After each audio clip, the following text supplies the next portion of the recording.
So this is my newest creation. I call it the emergency range bypass valve. So it's a three-way valve, and this allows me to bypass the slave valve, the shift knob, and all the controls on the transmission, and just have air straight from the tank, the air tank, go into the range cylinder. There's the range cylinder right there, just behind. It's there, just behind the air regulator. That's the regulator. That's the top of the regulator. So if you didn't watch my previous videos, the 13-speed Eaton transmission on this truck, pretty common on all other big rig trucks. Even today, they still have a 13-speed manual. It is pneumatically controlled. So before that, you'd have a twin stick on trucks from the 60s and 50s.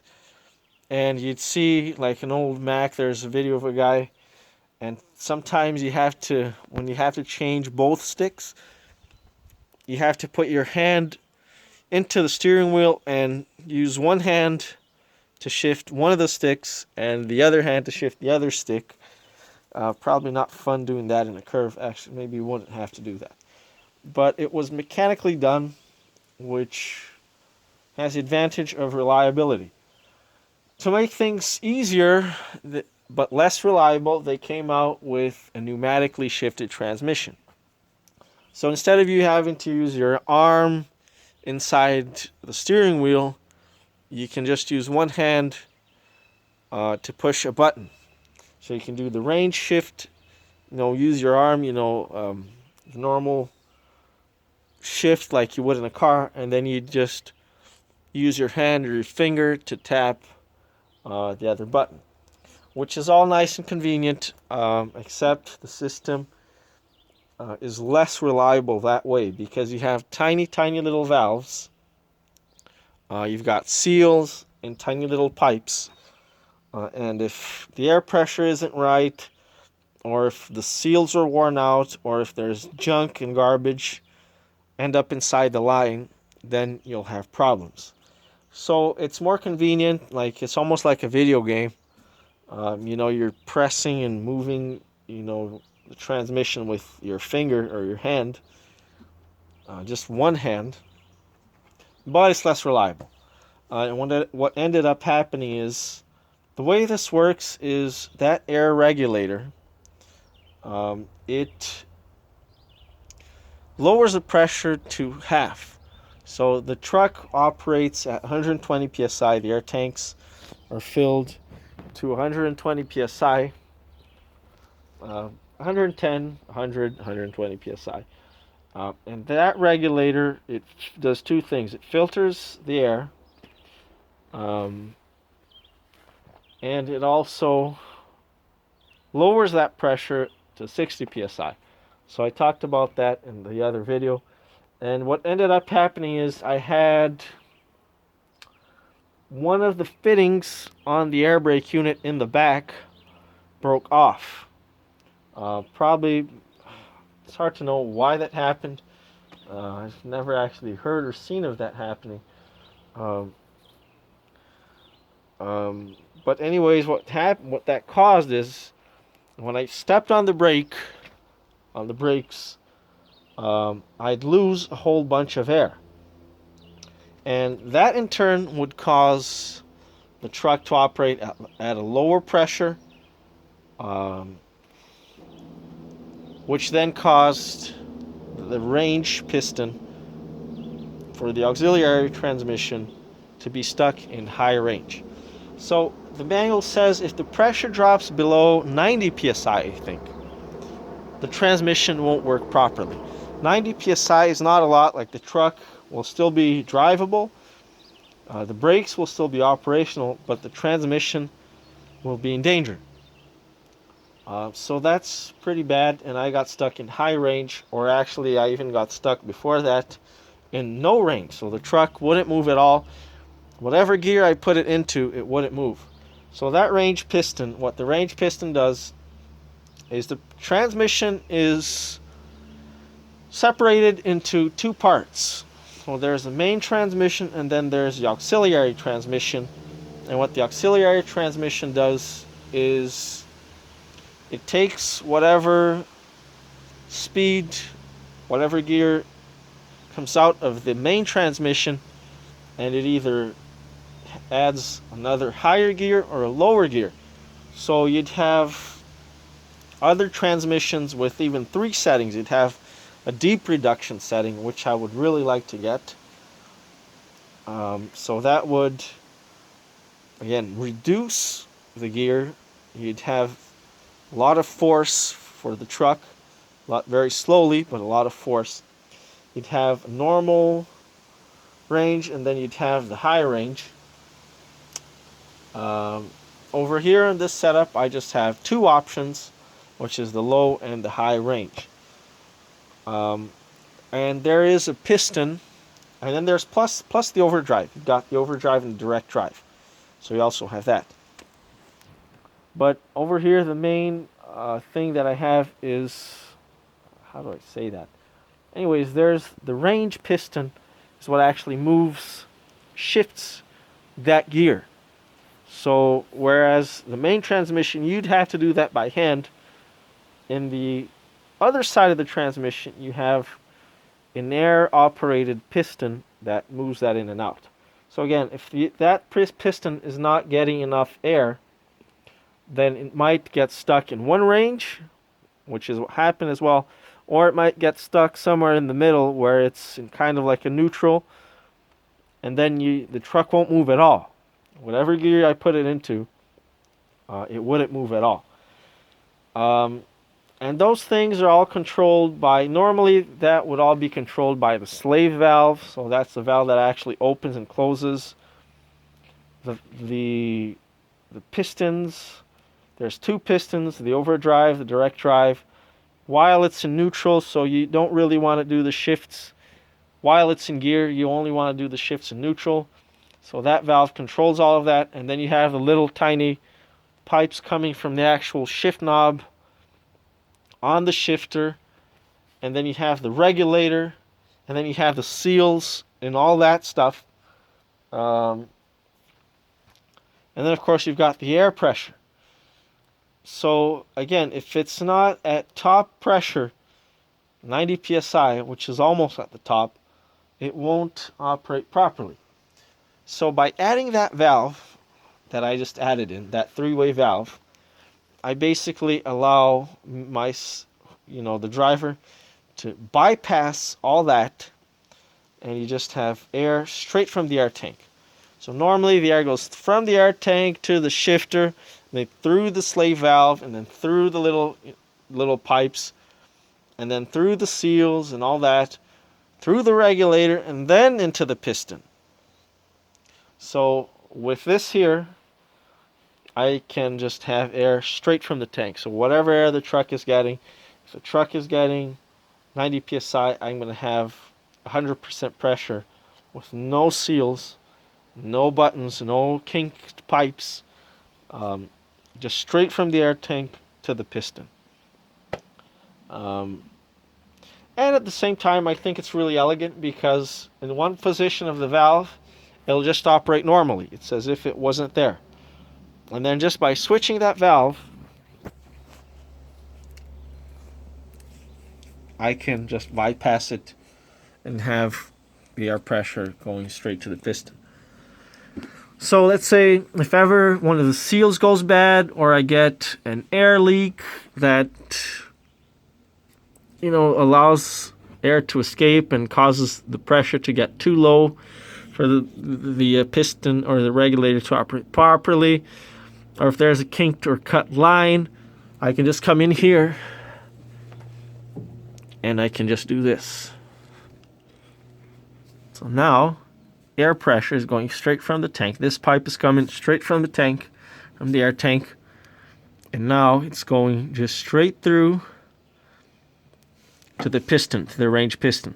So the bottom pipe is for the range piston. That pipe is from the slave valve. So normally I have this, that's normal.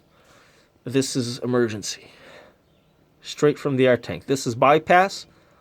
Lowered, it's bypass. Upper is normal, straight from the valve. So normally I have air from the valve going, air is open to full from here to the range piston. This side is closed, so air tank air isn't going into here. It's just as, again, this is just the same. Before I just had this pipe straight to the piston. Whereas now, instead of it going straight to the piston, it's just going through the valve. But the valve is open, so there's no change in that.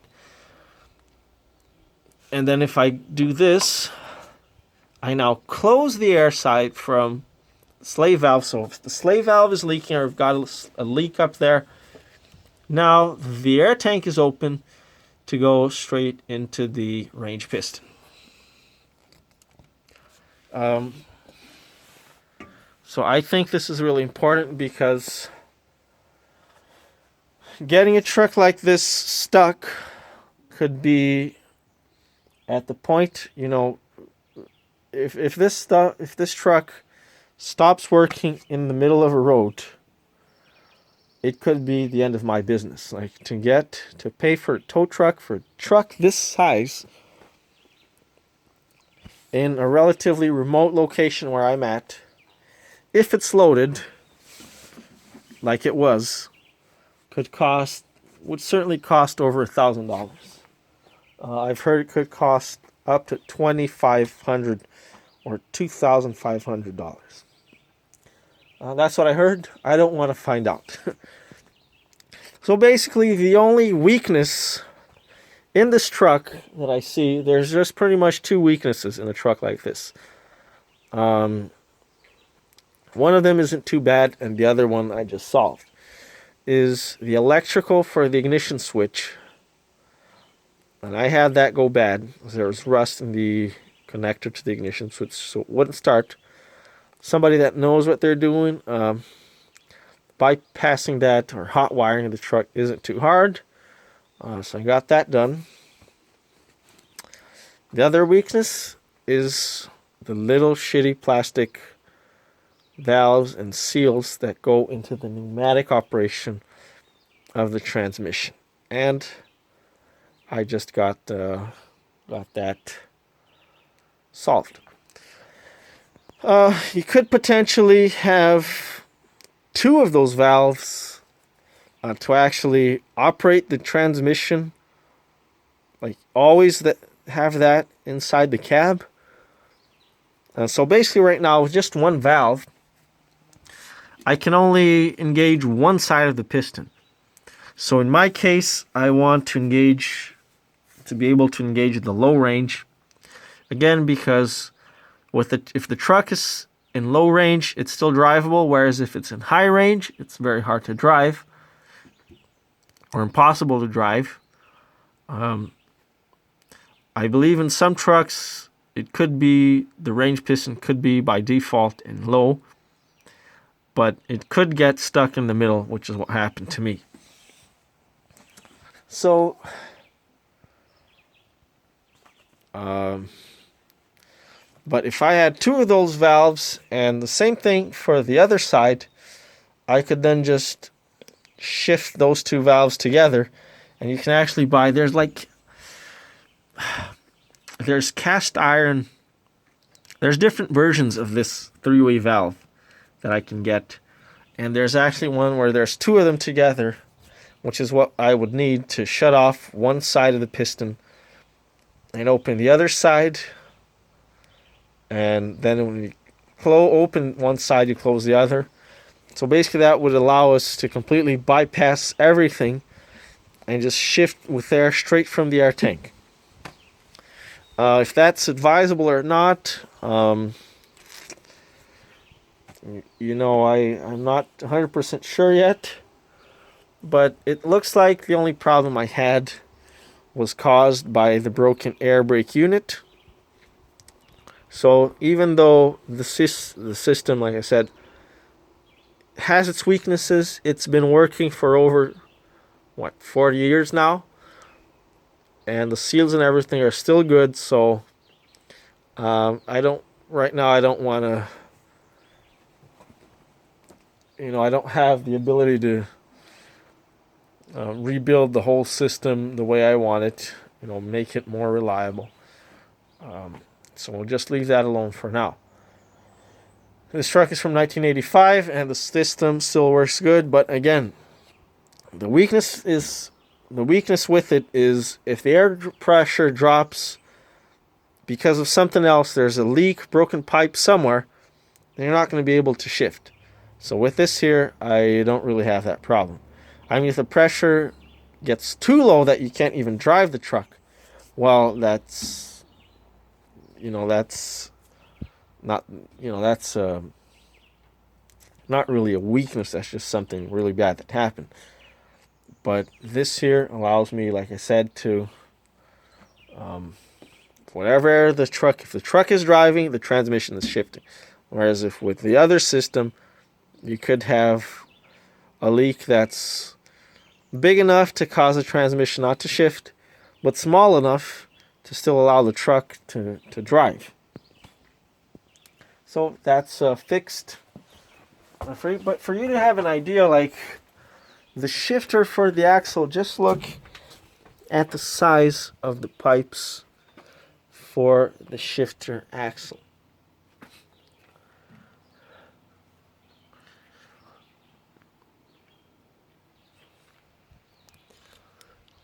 So it's that pipe there. This is just relays for the brakes. So this here tells me that it's pretty reliable, whereas back there, like it's all just getting air from the shifter, which is tiny little valves. Okay, so that's pretty much the full explanation. For the idea of the cost, this whole setup cost almost $200. So this valve alone here, this three-way valve, cost $122. But it is solid cast brass, which I like. So, and then the fittings and the rubber. This is heavy-duty rubber hose. It's not a regular rubber hose. And I had to buy a few fittings, and that plus tax, that brought it to about almost $200. I think there are cheaper valves, but oh well, it is reliable, and that's extremely reliable and rust proof, so that's kind of what matters to me. So I hope this helps. Bye for now.